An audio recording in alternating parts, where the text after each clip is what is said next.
সূরা আবাসার পরের সূরা হচ্ছে সূরাতুত তাকবীর।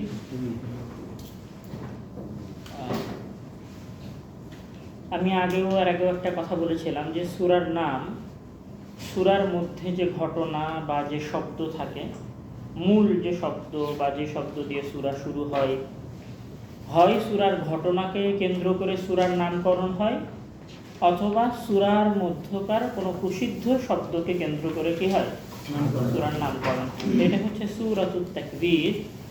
এখানে সূরার যে প্রথম শব্দ, প্রথম আয়াত ইদাশ শামসু কুব্বিরাত, ওই কুব্বিরাত শব্দে, কুব্বিরাতটা হচ্ছে ক্রিয়া,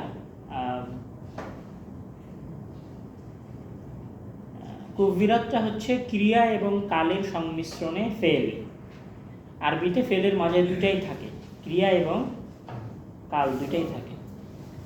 তো ওই ফেলটাকে যখন ইসিমে নিয়ে আসা হয়েছে, ফেল বোঝেন তো নাকি? ইসিম ফেল তো বোঝেন।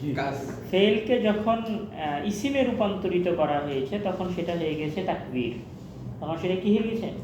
তাকবীর। তো ওইটা দিয়েই সূরার কি করা হয়েছে? নামকরণ করা হয়েছে। এইটা আগের সূরাগুলোর মতোই মাক্কি সূরা, আয়াতগুলো ছোট ছোট হবে, আলোচনার মধ্যে কিয়ামতের কিছু আলোচনা আছে, নতুন কিছু আলোচনাও আছে। এই সূরার টোটাল আয়াত সংখ্যা হচ্ছে 29টা।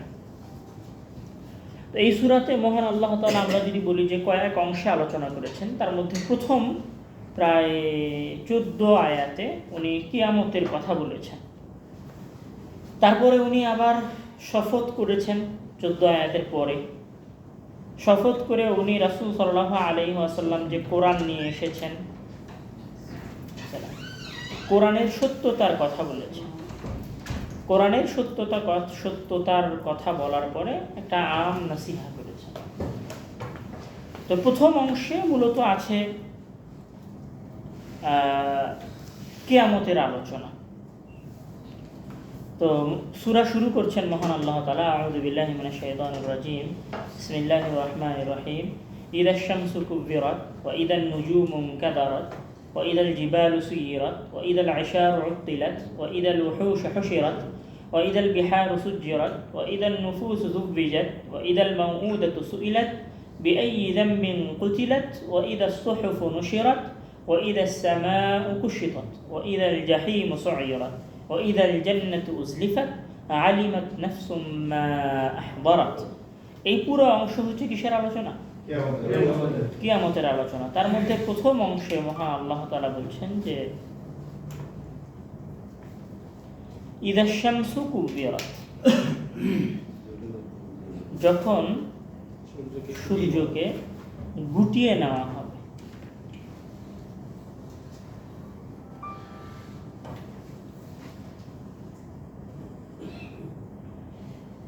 ইদাশ শামসু কুব্বিরাত, এরপরে মহান আল্লাহ তাআলা বলছেন কাওয়ারা ইউকাব্বিরু, আপনারা এই শব্দটা জানেন, কোনো কিছুকে মুড়িয়ে ফেলা, গুটিয়ে ফেলা।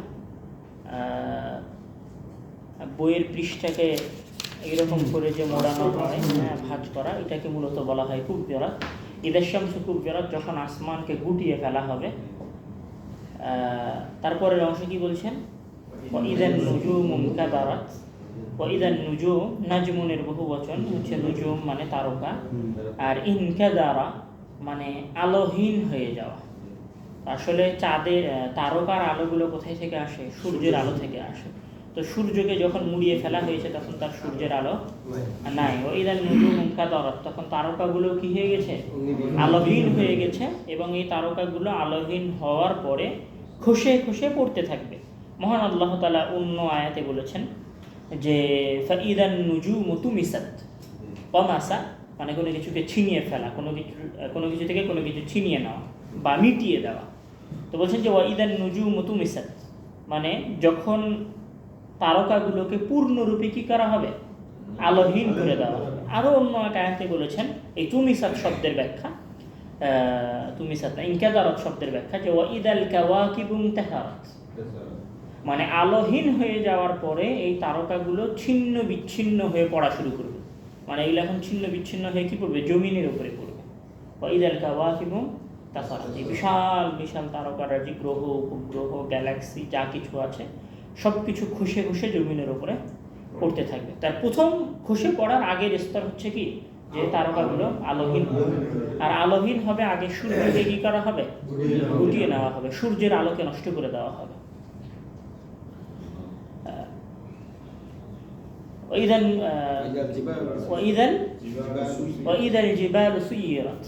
জিবাল জাবালুনের বহু বচনে জিবাল।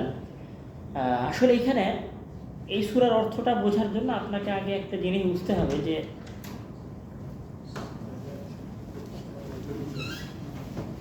এই সূরার অর্থটা বোঝার আগে একটা জিনিস বুঝতে হবে, যে আপনি মনে করেন আমরা নন মুসলিম, আমরা বসবাস করছি আজ থেকে 1500 বছর আগে, যখন বিজ্ঞান তারকা এগুলো নিয়ে কোনো আলোচনা হয়নি। সামনে যারা আছে তারা সবাই মূর্খ মানুষ, বা অত কিছুর জ্ঞান নাই, এদের কাছে সর্বোচ্চ ভাষার সম্ভারের জ্ঞান আছে। তাদের সামনে, এরকম একটা মূর্খ জনগোষ্ঠীর সামনে, অথবা আজ থেকে 1500 বছর আগে রাসূল সাল্লাল্লাহু আলাইহি ওয়াসাল্লাম বলেছেন যে ইযা শামসু কুবিরাত ওয়া ইযা নুজুমু কাদারাত ওয়া ইযা জিবালু সুইরাত। মানে আপনি মুশরিকদের সামনে নিজেকে রেখে বা সাহাবীদের সামনে নিজেকে রেখে আপনি আয়াতগুলো কল্পনা করেন, যে আপনার সামনে আজ থেকে 1500 বছর আগে কেউ বলছে ওয়া ইযা শামসু কুবিরাত, যখন সূর্যকে মুড়িয়ে ফেলা হবে, ওয়া ইযা নুজুমু কাদারাত, যখন তারকাগুলো আলোহীন হয়ে যাবে, আর অন্য আয়াতে ইনতাসারাত, এবং সেগুলো খুশে খুশে পড়বে, ওয়া ইযা জিবালু সুইরাত, আর পাহাড়কে আবার কি করা হবে, চালিয়ে দেওয়া হবে। চালিয়ে দেওয়া বোঝেন? চালিয়ে দেওয়াটা আমি বুঝাই,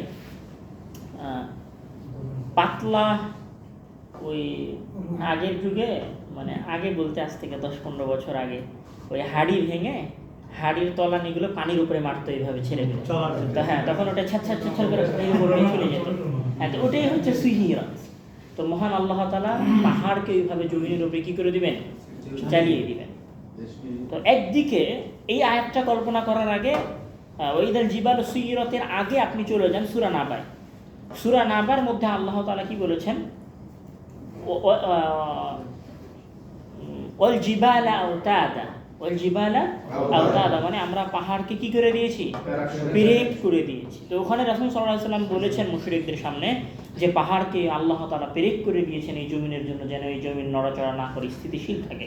আবার এইখানে মহান আল্লাহ তাআলা কি বলছেন, ইদাল জিবালু সুইরাত, আমরা যেই পাহাড়কে পেরেক করেছি ওই পাহাড়গুলোকে আমরা কি করে দিব, চালিয়ে দিব।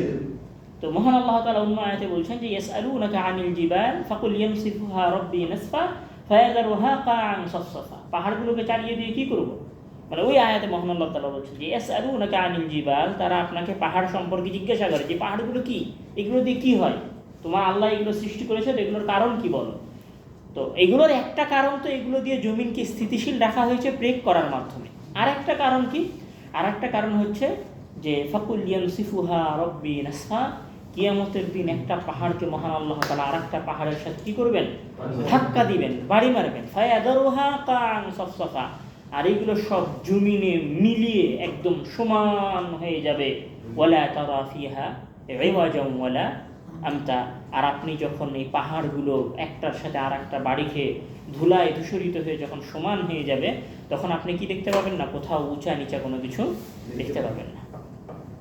যেমন মহান আল্লাহ তাআলা সূরা কারিয়াতের মধ্যে বলছেন যে ওয়াতাকুনুল জিবালু কাল'ইহনিল মানফুশ, আর পাহাড়গুলো হবে ধুলিত পশমের ন্যায়। হ্যাঁ, রঙ্গি ধুলিত পশমের ন্যায় হবে। মানে এই যে আমরা যখন মাটিতে বাড়ি মারি, মাটিতে বালি মারার পরে ধুলাগুলো উঠতে থাকে, এরকম ধুলা ওড়ার মতো করে কি উড়বে, পাহাড়গুলো উড়বে, ধুলা হয়ে পাহাড়গুলো উঠতে থাকবে। তো ওয়াইদাল জিবালু সুইরাত, যখন পাহাড়কে চালিয়ে দেওয়া হবে, ওয়াইদাল জিবালু সুইরাত, তারপরে ওয়াইদাল আশারু উত্তিলাত। হ্যাঁ, আশার বলা হয় 10 মাসের গর্ভবতী উটনিকে। ওয়াইদাল আশারু উত্তিলাত, আর আত্তালা ইউআত্তিলু, এই শব্দ আমরা বলি, আমরা অনেক সময় বলি মুআত্তাল, বলেন নাকি আপনারা? মুআত্তাল বলেন না? যখন কোনো কিছু বেকার হয়ে যায়, কোনো কিছু থেকে যখন আর কাজ নেওয়া যায় না, তখন সেটাকে বলা হয় মুআত্তাল। হ্যাঁ, মুআত্তাল মানে এটা বেকার হয়ে গেছে, ওইটার কোনো কাজ নাই, ওইটা দিয়ে আর কোনো বাতিল হয়ে গেছে। আমরা যেটা বলি খারবান, আরবরা বলে, হ্যাঁ, আত্তাল আছে সিয়া, হ্যাঁ আত্মারাতে সিয়ারা, তো গাড়ি যখন বেকার হয়ে যায়, তো বলছে যে আরবদের কাছে সবচেয়ে দামি জিনিস হচ্ছে কি উট। আমাদের কাছে এখন সবচেয়ে দামি জিনিস বাহন হিসেবে বিএমডাব্লিউ গাড়ি অথবা বুগাটি অথবা মার্সিডিজ। তো কিয়ামতের পরিবেশ এত ভয়াবহ হবে যে মানুষ এই বুগাটি মার্সিডিজ গাড়িগুলো মানুষের কাছে কোনো উপকার দেওয়ার মতো মনে হবে না। মানুষ এগুলো ছেড়ে দিয়ে নিজেকে বাঁচানোর জন্য কি করতে থাকবে, পালাতে থাকবে। ঈদুল আশার অর্থিলাত, মানে ওখানে আসলে মহান আল্লাহ তাআলা তৎকালীন মুশরিকদের কথা বলছিলেন, এই জন্য আশারের কথা বলেছেন, গর্ভবতী উটনির কথা বলেছেন, কেননা আরবদের কাছে গর্ভবতী উটনির সবচেয়ে বেশি দাম। ওইটা যুগের সাথে সাথে পরিবর্তন হতে থাকবে। মানুষ তার সবচেয়ে মূল্যবান জিনিসগুলোকে সেই দিন কোনো উপকারে নিয়ে আসতে পারবে না। তো ঈদুল আশার অর্থিলাত, ঈদুল, তারপরে কি আসে ঈদুল ওহুশ হুশিরাত, ঈদুল ওহুশ হুশিরাত। ওহুশুন ওয়াহশুন মানে চতুষ্পদ জন্তু, জানোয়ার। আমরা যেমন বলি না ওয়াহশি, ওয়াহশি আমরা বলি নাকি, আপনারা কথায় বলেন ওয়াহশি? মানে যখন কেউ অনেক বেশি কঠোর আচরণ করে, অমানুষের মতো আচরণ করে, তখন আমরা তাকে বলি ওয়াহশি।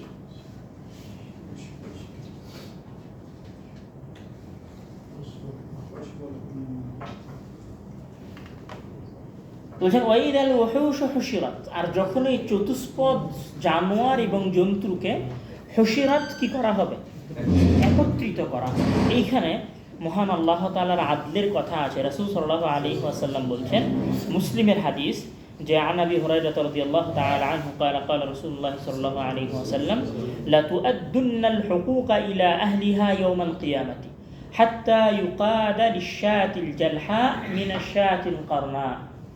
মানে কিয়ামতের দিন প্রত্যেককে তার হুকুক কি করা হবে, বুঝিয়ে দেওয়া হবে। এমনকি শিং, দুনিয়ায় যে খাসির শিং ছিল আর যে খাসির শিং ছিল না, কোনো শিংওয়ালা খাসি যদি শিংবিহীন খাসিকে গুতা মেরে থাকে, তাহলে কিয়ামতের দিন মহান আল্লাহ তাআলা ওই দুই খাসিকে উত্তোলন করবে, আর যে খাসি গুতা খেয়েছিল ওই খাসিকে দিয়ে যে খাসি গুতা মেরেছিল তাকে মহান আল্লাহ তাআলা গুতা মারিয়ে হিসাব বরাবর করে দেবে। মহান আল্লাহ তাআলা চরম লেভেলের আদিল, মানে ওনার চেয়ে ন্যায়পরায়ণ কোনো সত্তা নাই পৃথিবীতে। উনি সকলকে সবার হক বুঝিয়ে দিবেন। তো সে কথাই রাসূল মহান আল্লাহ তাআলা এখানে বলেছেন যে ওয়াইদাল ওহুশ হুশিরাত, মানুষ তো জমা হবেই, চতুষ্পদ জন্তুগুলোকেও সেদিন কি করা হবে, জমা করা হবে। মানে কিয়ামতের প্রাথমিক, আমার কাছে এরকম মনে হয়েছে যে প্রাথমিকভাবে আসলে মানুষের সাথে সাথে দুনিয়ার ভেতর থেকে কি হতে থাকবে, সব কিছুই উঠবে। যে ওই যে সূরা জিলজালের মধ্যে বলছে যে ইযা যুলজিলাতিল আরদু জিলজালাহা ওয়া আখরাজাতিল আরদু আথকালাহা, মানে জমিনের মধ্যে বোঝা যা কিছু আছে, জমিন তার সব মানুষের সামনে কি করবে, খুলে দিবে। মানে মানুষের সামনে সব থাকবে, কিন্তু তারপরেও মানুষ সেগুলোর প্রতি কোনো মনোযোগ দিতে পারবে না। মানে সব আছে, কিন্তু মানুষ তারপরেও হিসাবের জন্য দিক বিদিক হয়ে কি করবে, ছুটে বেড়াতে থাকবে। ওয়াইদাল ওহুশ হুশিরাত, তারপরে ওয়াইদাল বিহারু সুজ্জিরাত। মহান আল্লাহ তাআলা এখানে সুজ্জিরাতের কথা বলেছেন। কোথাও তিনি বলেছেন যে ফুজ্জিরাত, কোথাও তিনি বলেছেন যে ওয়াল বাহরুল মাসজুব। এখানে সাগরের মহান আল্লাহ তাআলা দুইটা অবস্থা বর্ণনা করেছেন কিয়ামতের দিন। ফুজ্জিরাত, একটা হচ্ছে সাগরগুলো ফেটে পড়বে, সাগরের পানিগুলো সব উতলে উঠবে, এটা একটা অবস্থা। আর দ্বিতীয় অবস্থা হচ্ছে সুজ্জিরাত, এই সমুদ্রের তলদেশ থেকে আগ্নেয়গিরি, মানে আগুন বের হয়ে আসবে। তো আধুনিক সায়েন্স বলছে যে সমুদ্রের তলে তিন ধরনের আগুন আছে। একটা হচ্ছে ভলক্যানোস, মানে আগ্নেয়গিরি আছে। প্রায় পৃথিবীর আমরা যত আগ্নেয়গিরি দেখেছি তার 70% আগ্নেয়গিরি সমুদ্রের মধ্যে আছে। 70% আগ্নেয়গিরি, এটা একটা আজীব বিষয়। পানির মধ্যে মহান আল্লাহ তাআলা আগুনকে রেখেছে। আরেকটা জিনিস আছে সমুদ্রের তলে, সেটা ওরাকে বলছে হচ্ছে তাপ প্রবাহ, মানে যেখানে প্রায় 350 বা 400 ডিগ্রি সেলসিয়াস তাপমাত্রার পানি বা স্রোতধারা আছে, যেটাকে এরা বলছে যে ব্ল্যাক স্মোকার্স অথবা হোয়াইট স্মোকার্স বলছে বিজ্ঞানের ভাষায়। আর এখানে পানির নিচে আরেকটা আছে, সেটা হচ্ছে লাভা। যেমন 2022 সালে একটা লাভা দেখা গেছিল, যেটা হচ্ছে টোঙ্গা ভোলক্যানো বলে বিজ্ঞানীরা এটাকে বলেছেন 2022 সালে। তো বিজ্ঞান এটা প্রমাণ করেছে যে আমাদের পৃথিবীতে যত আগ্নেয়গিরি আছে বা যত আগ্নেয়গিরির থেকে লাভা বের হয়েছে তার চেয়েও 70% আগ্নেয়গিরি কোথায় আছে? সাগরের মধ্যে আছে। এটা একটা আজীব বিষয়। আর এই সকল আগ্নেয়গিরিকে মহান আল্লাহ তাআলা কিয়ামতের দিন কি করবেন? সমুদ্রের ভেতর থেকে বের করে ফেলবেন। ইদাল বিহারু সুজ্জিরাত। তারপরে আয়াত ওয়াইদান নুফুসু যুফিজাত। নাফসুন এর বহুবচন নুফুস মানে আত্মা, আর যুফিজাত যাওয়াজা ইউযাফিজু এখান থেকে হচ্ছে যাওজ মানে স্বামী, জোড়া জোড়ায়, মানে যে কোনো জিনিসের জোড়াকে যাওজুন বলা হয়। যে কোনো জিনিসের জোড়াকে কি বলা হয়? যাওজুন বলা হয়। তো ওয়াইদান নুফুসু যুফিজাত, যখন রূহ এবং শরীরের মধ্যে সম্পর্ক তৈরি করে জোড়া করা হবে। মানে এখানে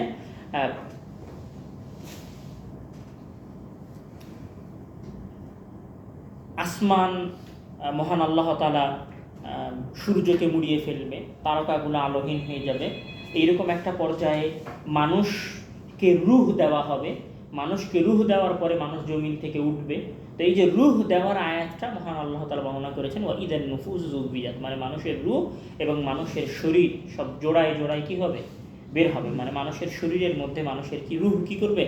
প্রবেশ করবে। মানে যেই দিন মহান আল্লাহ তাআলা মানুষের শরীরে পুনরায় কি প্রবেশ করাবেন? রূহ প্রবেশ করাবেন। ওয়াইদান নুফুসু যুফিজাত, যেই দিন পুনরায় মানুষের শরীরে রূহকে কি করা হবে? প্রবেশ করানো হবে। এখানে কিন্তু মহান আল্লাহ তাআলা যেই দিন এগুলো হবে সেই দিন কি হবে সেগুলো বলেননি, শুধু বলছেন যে ওয়াইদাশ শামসু কুবিরাত, যেই দিন সূর্যকে মুড়িয়ে ফেলা হবে, ওয়াইদান নুজুমুন কাদারাত, যেই দিন তারকাগুলো আলোহীন হয়ে যাবে, ওয়াইদাল জিবালু সুইরাত, যেই দিন পাহাড়গুলোকে কি করা হবে? চালিয়ে দেওয়া হবে, ওয়াইদাল আশারু উত্তিলাত, যেই দিন মূল্যবান মানুষ বস্তু মানুষের কোনো কাজে আসবে না, ওয়াইদাল আশারু উত্তিলাত, ওয়াইদাল বুহুরু ওয়াইদাল বিহারু সুজ্জিরাত, যেই দিন পানির সমুদ্রের ভেতর থেকে আগুন বের হবে, ওয়াইদান নুফুসু যুফিজাত, যেই দিন মানুষের শরীরে বা প্রাণীর শরীরে তার রূহ প্রবেশ করবে, ওয়াইদান নুফুসু যুফিজাত, ওয়াইদাল মাউউদাতু সুইলাত বিআইয়ি যামবিন কুতিলাত। যেহেতু আরবের মানুষদের মাঝে কথা হচ্ছে, এই জন্য রাসূল সাল্লাল্লাহু আলাইহি ওয়াসাল্লামকে মহান আল্লাহ তাআলা তাদের সমাজের কথা বর্ণনা করছে। শোনো, এগুলো তো সব কাল্পনিক বিষয় গেল।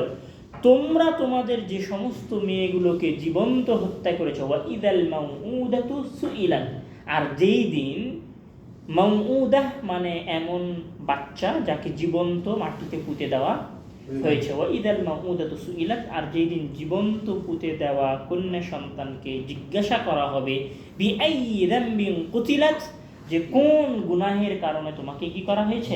হত্যা করা হয়েছে। তো এখানে মহান আল্লাহ তাআলা এই কথা আরও অন্য আয়াতে বলেছেন, যেমন সূরা নাহলের মধ্যে বলেছেন যে ওয়াইদা বুশিরা আহাদুহুম বিল উনসা দাল্লা ওয়াজহুহু মুসওয়াদ্দা ওয়া হুয়া কাযীব, যখন তাদের কাউকে কোনো কন্যা সন্তান জন্মের সংবাদ দেওয়া হতো তখন তাদের মুখ কি হয়ে যেত? কালো হয়ে যেত।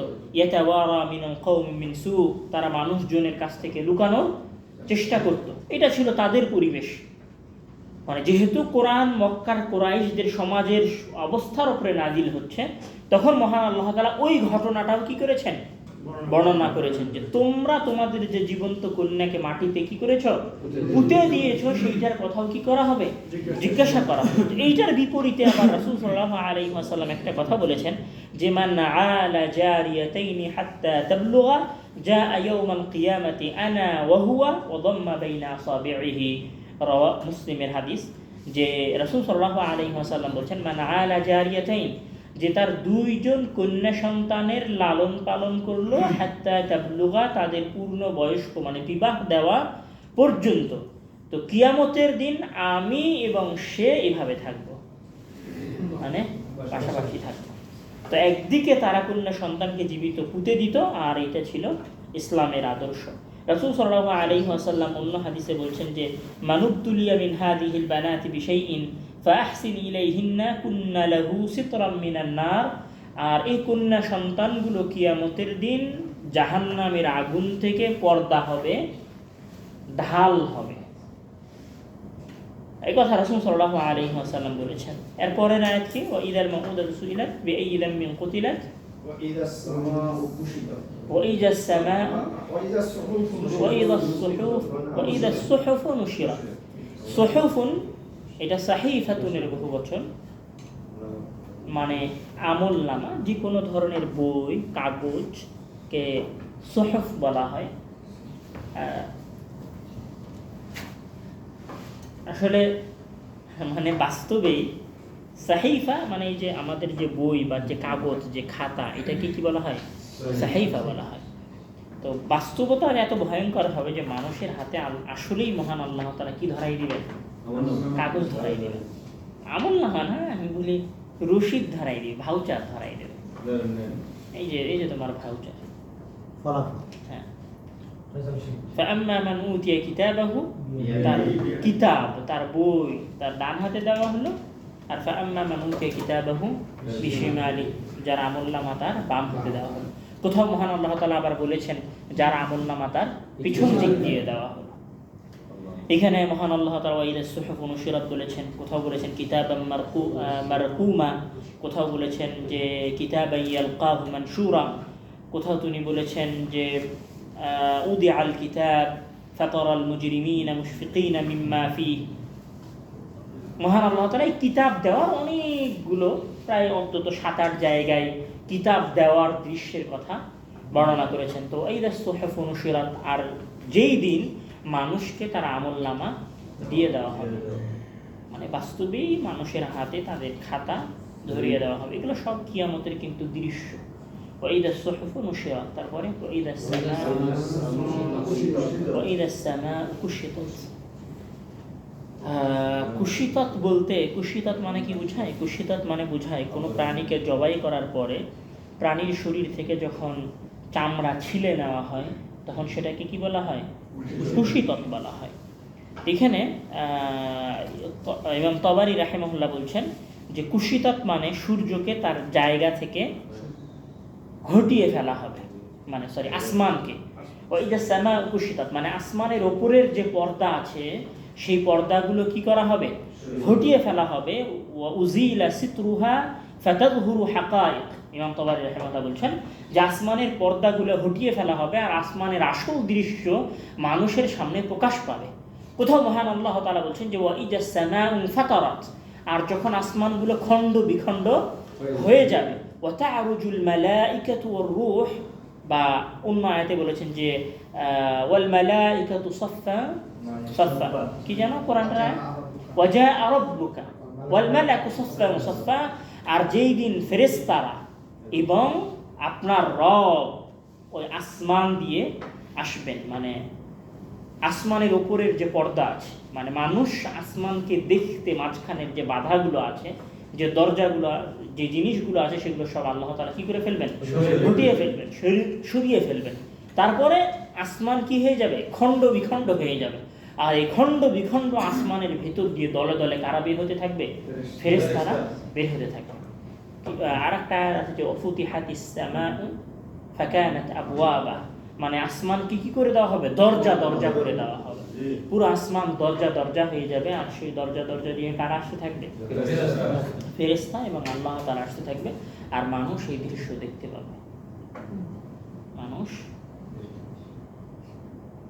আল্লাহ ভালো জানে কিভাবে মানুষ দেখবে, আর সেই দিনের দৃশ্য বাস্তবে কিরকম হবে, কত ভয়ঙ্কর হবে, কেমনি যে মহান আল্লাহ তাআলা সূর্যের আলো ছিনিয়ে নেবেন, কেমনে আসলে তারকারা যে পৃথিবীর উপরে খণ্ড বিখণ্ড হয়ে পড়বে, আর কেমনি পাহাড়গুলো একটা আরেকটার সাথে গিয়ে ধাক্কা খাবে, আর কেমনি আসলে সাগর ফেটে সেখান থেকে আগুন বের হবে, আবার এই আসমানগুলো খণ্ড বিখণ্ড হবে, সেখান থেকে আবার দলে দলে ফেরেশতারা নামবে, ওয়াল মালাইকাতু সাফফান সাফফা, দলে দলে নামবে।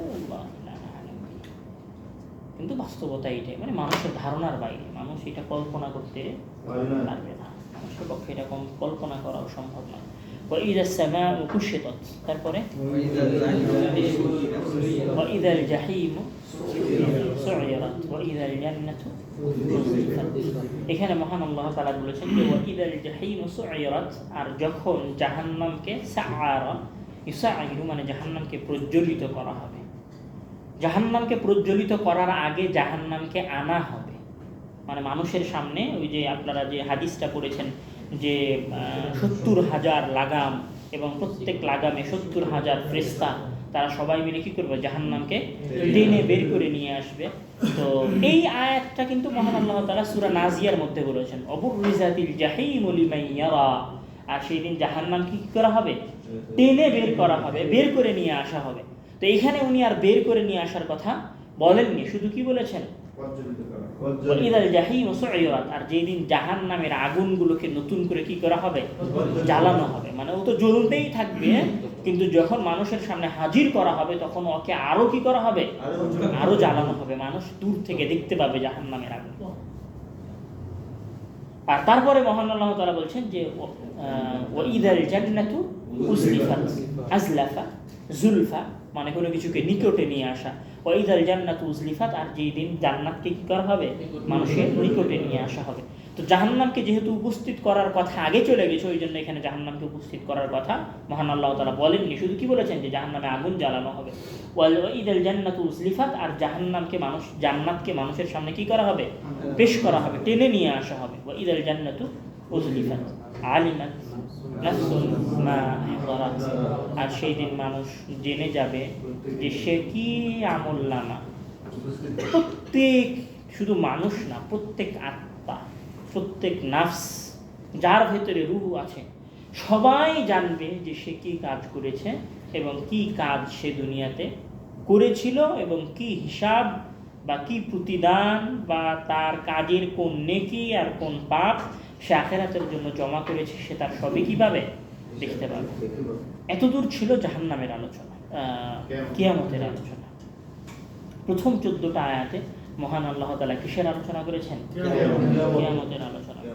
এবার কিয়ামতের আলোচনা করার পরে মহান আল্লাহ তাআলা বলছেন যে আমি যেগুলো বললাম এগুলো তো কিয়ামতের দৃশ্য ছিল, এখন আমি আবার কসম করছি, কসম করে কি বলছি, ফালা উকসিমু বিল খুন্নাস ওয়াল জাওয়ারিল কুন্নাস ওয়াল লাইলি ইযা আসআসা ওয়াস সুবহি ইযা তানাফফাস ইন্নাহু লাকাউলু রাসূলিন কারীম। আমি শপথ করছি উদিত হওয়া আর অস্ত যাওয়া তারকার, খুন্নাস আর কুন্নাস দুটাই হচ্ছে যেটা উদিত হয় মানে প্রকাশ পায়, আবার অস্ত চলে যায়। ইদা ফালা উকসিমু বিল খুন্নাসিল জাওয়ারিল কুন্নাস, আমি কসম খাচ্ছি উদিত হওয়া এবং অস্ত যাওয়া তারকার। ওয়াল্লাইলি ইযা আসআস, এবং আমি কসম করছি ওই রাতে যেই রাত অন্ধকারাচ্ছন্ন হয়ে যায়। তারপরের আয়াতে কি বলছে, ওয়াসসুবহি ইযা তানাফফাস, আর আমি কসম করছি ওই সকালে যেই সকাল আবার নতুন করে আসে, মানে একটা করে রাত যাওয়ার পর, মানে রাত আর দিনের আগমন এবং চলে যাওয়ার আমি কি করছি, কসম করতেছি। মানে এতক্ষণ ছিল যে সূর্য আলোহীন হয়ে যাবে, তারকাগুলো খসে পড়বে, আসমানকে মহান আল্লাহ তাআলা পর্দাহীন করে দিবে, আসমান টুকরো বিটুকরো হয়ে যাবে, এগুলো ছিল কিয়ামতের আলোচনা। এই কিয়ামতের আলোচনা বলার পরে এবার মহান আল্লাহ তাআলা বলছেন, কসম করছেন, কসম করে কি বলছেন, ইন্নাহু লাকাউলু রাসূলিন কারীম ذي قوة عند ذي العرش مكين مطاع ثم أمين وما صاحبكم بمجنون। মানে এই যে আমি কসম করলাম, এই কসম করে আমি এখন তোমাদেরকে যেটা বলতে চাচ্ছি যে মুহাম্মদ যে এত কিছু বলেছে তোমাদের সামনে, যা বলতেছে এগুলো কোনো ওমা সাহিবুকুম বিমাজনুন, কোনো পাগলের কথা নয়, কোনো পাগলের প্রলাপ নয়। ওমা সাহিবুকুম, রাসূল সাল্লাল্লাহু আলাইহি ওয়াসাল্লামকে মুশরিকেরা পাগল বলেছে, রাসূল সাল্লাল্লাহু আলাইহি ওয়াসাল্লামকে মুশরিকেরা কাহিন বলেছে, জাদুকর সাহির বলেছে, শায়ের কবি বলেছে, আবার অনেক সময় শয়তানও বলেছে। শয়তান বলার কথা মহান আল্লাহ তাআলা এই আয়াতেই উল্লেখ করবে, এই সূরার আর শেষের দিকে মহান আল্লাহ তাআলা বলবে যে ওমা সাহিবুকুম বিমাজনুন। এই অংশ বলার পরে এবার মহান আল্লাহ তাআলা বলছেন যে ওয়ালাকাদ রাআহু বিল উফুকিল মুবিন, আর রাসূল সাল্লাল্লাহু আলাইহি ওয়াসাল্লাম জিবরিল আমিনকে উফুকে দেখেছিলেন। উফুকে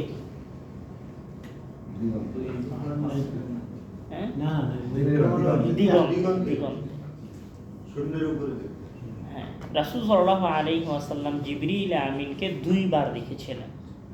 তার মধ্যে 2 বারের একবার হচ্ছে সূরা মুজাম্মিলের আয়াত, যেখানে রাসূল সাল্লাল্লাহু আলাইহি ওয়াসাল্লাম বলছেন, বুখারী মুসলিমের হাদিস, ফাবাইনা আনা আমশি ইদ সামি'তু সাওতাম মিনাস সামাই, আমি হাঁটছিলাম এমত অবস্থায় আমি আসমান থেকে একটা আওয়াজ শুনতে পেলাম, ফারাফা'তু রাসি, আমি আমার মাথা উঠালাম, ফাইদাল মালাকুল্লাযী জাআনি বিহিরা, তো আমি দেখছি তো সেই ফেরেশতা যে আমার কাছে হেরা গুহায় এসেছিল, জালিসুন আলা কুরসিয়িন, যে তার চেয়ারের উপরে বসে আছে, বাইনাস সামাই ওয়াল আরদ, যার চেয়ার আসমান জমিনের মাঝে ঘিরে আছে, পুরো চেয়ার আসমান জমিন ঘিরে আছে। ফাজিতু মিনহু রু'বান ফারাজাতু, আমি ভয় পেয়ে গেলাম, ফারাজাতু, এবং ফিরে আসলাম, ফাকুলতু, এবং বললাম, জাম্মিলুনি জাম্মিলুনি, আমাকে চাদর দিয়ে মুড়ে দাও, চাদর দিয়ে মুড়ে দাও, ফাদাসসিরুনি, আমাকে চাদর দিয়ে মুড়ে দাও। তখন মহান আল্লাহ তাআলা নাযিল করছেন, ইয়া আইয়ুহাল মুদ্দাসসির কুম ফাআনদির ওয়া রাব্বাকা ফাকাব্বির। তো জিবরিল আমিনকে মহান রাসূল সাল্লাল্লাহু আলাইহি ওয়াসাল্লাম 2 বার দেখেছিলেন। একটা প্রথমবার হচ্ছে কখন? প্রথমবার হেরা, সরাসরি জিবরিল আমিনের আকৃতিতে 2 বার দেখেছেন। জিবরিল আমিনের আকৃতিতে, মানে জিবরিল আমিনের যেটা আসল রূপ, সেই রূপে কয়বার দেখেছেন? 2 বার দেখেছেন। বাকি তো জিবরিল আমিন একবার হেরা কোথায় এসেছে, তখন তো মানুষের আকৃতিতে রাসূল সাল্লাল্লাহু আলাইহি ওয়াসাল্লাম উনি চেপে ধরেছেন। আর একবার এসেছেন যখন ইমানের হাদিস শিক্ষা দিলেন, হাঁটুর সাথে হাঁটু লাগিয়ে বসলেন, হাঁটুর সাথে হাঁটু লাগিয়ে বসে ইমানের হাদিস, ইহসান, ইসলাম, এগুলো শিক্ষা দিয়ে গেলেন। হ্যাঁ, আর জিবরিল আমিন 2 বার নিজ আকৃতিতে এসেছেন। একবার হচ্ছে এইটা, রাসূল সাল্লাল্লাহু আলাইহি ওয়াসাল্লাম রাস্তা দিয়ে হাঁটছিলেন, তখন আওয়াজ শুনতে পেলেন। আর একটা কোনটা?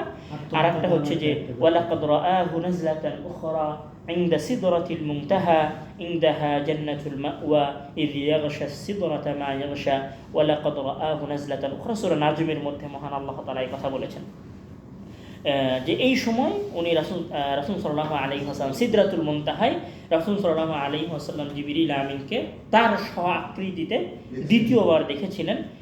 ইবনে মাসউদ রাদিয়াল্লাহু তাআলা আনহু বলছেন এই আয়াতের ব্যাখ্যায়, বুখারী মুসলিমের হাদিস, যে তিনি দেখেছিলেন যে জিবরিল আমিনের 600 জানাহ, 600টা পাখা আছে। জিবরিল মুনতাহা, সিদরাতুল মুনতাহা, মানে যেটাতে উনি ইসরায় গেছিলেন, মেরাজে গেছিলেন যে সময়, ওই সময়।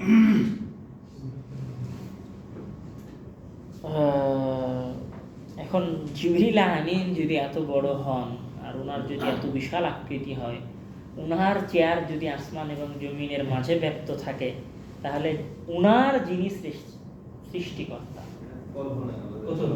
তিনি কত মহান। আর জিবরিল আমিন না, জিবরিল আমিনের মতো হাজার হাজার লক্ষ লক্ষ ফেরেশতা মহান আল্লাহ তাআলা তৈরি করে রেখেছেন। ওই যে মসজিদ, যে মসজিদের কথা, বাইতুল মামুর, যে মসজিদের কথা ওই ইসরার রাত্রিতে এসেছে, ওই মসজিদে একবারে কত হাজার ফেরেশতা ঢুকে? 70,000 ফেরেশতা ঢুকে, যারা পৃথিবীর সৃষ্টির শুরুতে ঢুকেছে, তারপরে আর কোনোদিন ঢোকার সুযোগ তাদের হয়নি। মানে নতুন নতুন দল ঢুকতেই আছে। কত হাজার, কত লক্ষ ফেরেশতা আল্লাহ তাআলা তৈরি করে রেখেছেন। আল্লাহ তাআলা কত বিশাল। যারা আরশ বহনকারী ফেরেশতা, যারা আল্লাহ তাআলার এই আরশ বহন করে, তারা কত বিশাল। আল্লাহ তাআলার আরশ কত বিশাল, আল্লাহু আকবার। হ্যাঁ, তো উনি কিয়ামতের কথা বলছেন, ওয়া লাকাদ রাআহু বিল উফুকিল মুবিন, আর তিনি তাকে উফুকে দেখেছিলেন, দিগন্তে দেখেছিলেন। ওয়া মা হুয়া আলাল গায়বি বিযানিন ওয়া মা হুয়া বিকাউলি শাইতানির রাজিম, আর তিনি মুহাম্মদ সাল্লাল্লাহু আলাইহি ওয়াসাল্লাম যেগুলো বলছেন, এগুলো কোনো শয়তানের কথা নয়। এগুলো যে শয়তানের কথা নয়, তার প্রমাণ কি? এগুলো শয়তানের কথা না হওয়ার সবচেয়ে বড় প্রমাণ হচ্ছে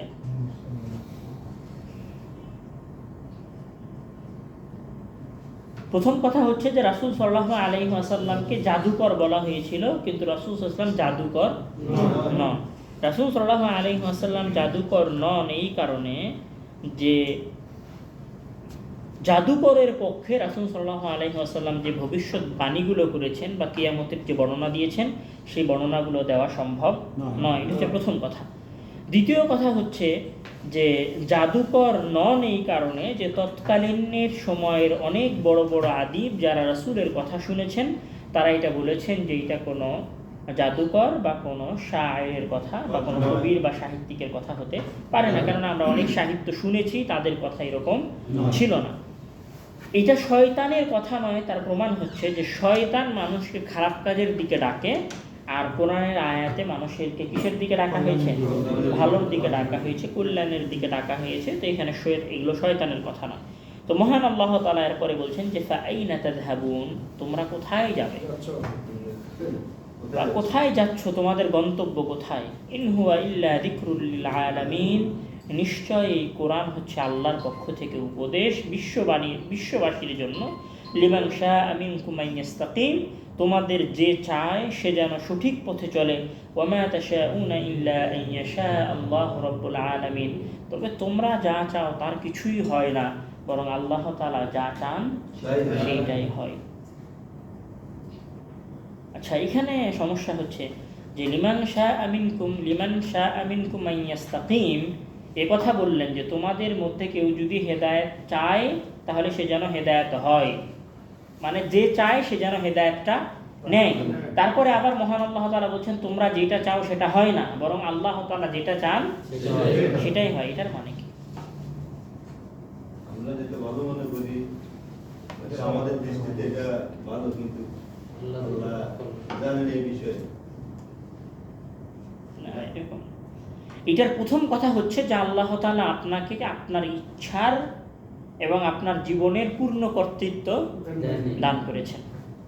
আপনার ইচ্ছার এবং আপনার জীবনের সকল কিছুর কর্তৃত্ব দান করেছেন, যে আপনি পানি খাবেন কি খাবেন না, নামাজ পড়বেন কি করবেন না, ভালো কাজ করবেন কি করবেন না, গালি দিবেন কি দিবেন না, সিয়াম পালন করবেন কি করবেন না, ব্যবসা করবেন কি করবেন না, রিজিক নিবেন কি নিবেন না, অর্জন করবেন কি করবেন না, এই সকল কিছুর ক্ষমতা মহান আল্লাহ তাআলা আপনাকে কি করেছেন? দিয়ে দিয়েছেন। হ্যাঁ, আমি তোমাকে সকল কিছুর ক্ষমতা দিয়ে দিয়েছি, কিন্তু তুমি আবার এইটা মনে করিও না যে তুমি আমার ক্ষমতার বাইরে। বুঝতে পারেননি? মানে সকল ক্ষমতা মানুষকে দিয়ে দেওয়া হয়েছে, কিন্তু তুমি আমার ক্ষমতার বাইরে নও। ধরেন আমি একটা স্কুল চালাই, স্কুলের মধ্যে আমি সকল ছাত্রকে স্বাধীনতা দিয়েছি, ও চাইলে খাইতে পারে, ঘুমাতে পারে, পড়তে পারে, খেলতে পারে, সকল কিছুর ক্ষমতা আছে, কিন্তু তার মানে এটা নয় যে আমি তাকে কন্ট্রোল করতে পারবো না। ঠিক বিষয়টা হচ্ছে ওই রকম যে মহান আল্লাহ তাআলা মানুষকে তার জীবনের ক্ষমতা দিয়েছেন, কিন্তু মহান আল্লাহ তাআলার ক্ষমতার মধ্যে কি আছে? মানুষ আছে। চাইলে মহান আল্লাহ তাআলা যে কোনো সময় মানুষকে কি করতে পারে? নিয়ন্ত্রণ করতে পারে, যে কোনো সময় নিয়ন্ত্রণ করতে পারে। এটাই হচ্ছে কথা। তো এটা ছিল সূরা তাকবীর। সূরা তাকবীরকে যদি আমরা সারমর্ম টানতে চাই, তাহলে সূরা তাকবীরের মধ্যে মহান আল্লাহ তাআলা কয়েকটা কথা বলেছেন। তার মধ্যে প্রথম কথা বলেছেন, উনি কিয়ামতের ভয়াবহতার কথা বর্ণনা করেছেন।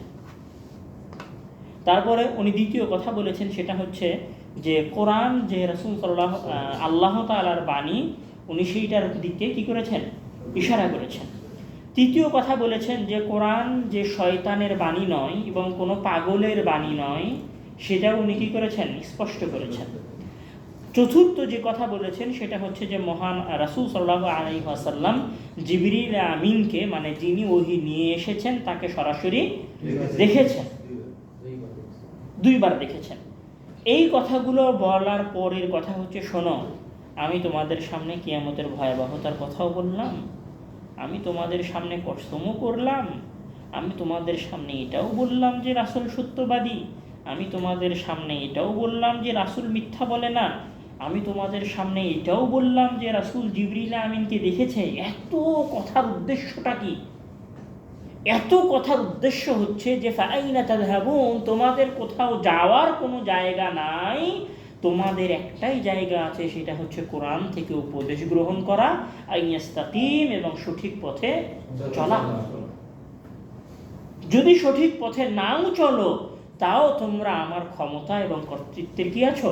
ভিতরে আছো। বোঝা গেছে কথা? বোঝা যায়। আবার যদি সারমর্ম টানি, মহান আল্লাহ তাআলা প্রথমে কিয়ামতের ভয়াবহতার কথা বলেছেন, তারপরে রাসূল সাল্লাল্লাহু আলাইহি ওয়াসাল্লাম যে সত্য নবী বা সত্য রাসূল সেটার কথা বলেছেন, তিনি যে পাগল নন এবং শয়তানের কথা তিনি যে বলছেন না সেটার প্রমাণ দিয়েছেন। তারপরে তিনি যে জিবরিল আমিনকে দেখেছেন সেইটার কথাও বলেছেন। তো এতগুলো কথা কেন?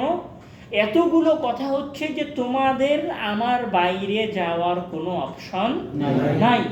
সুতরাং তোমরা কি করো, ইন হুয়া ইল্লা যিকরুল লিল আলামিন, তোমরা আমার উপদেশটাকে কি করো, গ্রহণ করো, আমার কোরআনের বাণীগুলোকে গ্রহণ করো এবং এই কোরআনের বাণীগুলোকে গ্রহণ করে সঠিক পথে পরিচালিত হও।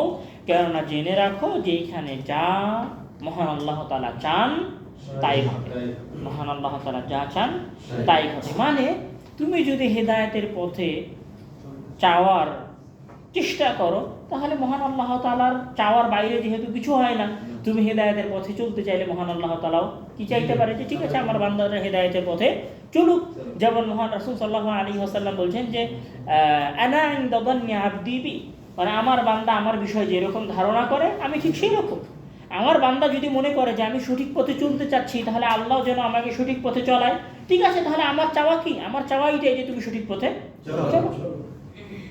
আর আমার বান্দা যদি বিভ্রান্তি পথভ্রষ্টতাকে বেছে নেয় এবং ওই পথেই চলতে থাকে, ঠিক আছে তাহলে চলো। বুঝতে পারেননি মনে হয় কথা। তো মহান আল্লাহ তাআলা আমাদেরকে কিয়ামতের ভয়াবহতা বোঝার এবং রাসূল সাল্লাল্লাহু আলাইহি ওয়াসাল্লাম যে উপদেশ নিয়ে এসেছেন সেই উপদেশকে গ্রহণ করার তৌফিক দান করুক এবং বেশি বেশি কোরআন তেলাওয়াত করার এবং কোরআন থেকে উপদেশ গ্রহণ করার তৌফিক দান করুক। কোরআন হচ্ছে জিকির, কোরআন হচ্ছে উপদেশ, কোরআন হচ্ছে রূহের খোরাক, কোরআন হচ্ছে আত্মার খোরাক, কোরআন হচ্ছে সঠিক পথে থাকার মাধ্যম। মানুষ যখন কোরআন থেকে দূরে সরে যায়, জিকির থেকে দূরে সরে যায়, তখন শয়তান মানুষকে কি করে, পথভ্রষ্ট করতে থাকে। আমরা বেশি বেশি কোরআন তেলাওয়াত করি। আল্লাহ তাআলা আমাদেরকে সেই তৌফিক দান করুন। আল্লাহুম্মা আমিন ওয়া আখিরু দাওয়ানা আলহামদুলিল্লাহি রাব্বিল আলামিন। আসসালামু আলাইকুম ওয়া রাহমাতুল্লাহি ওয়া বারাকাতুহু।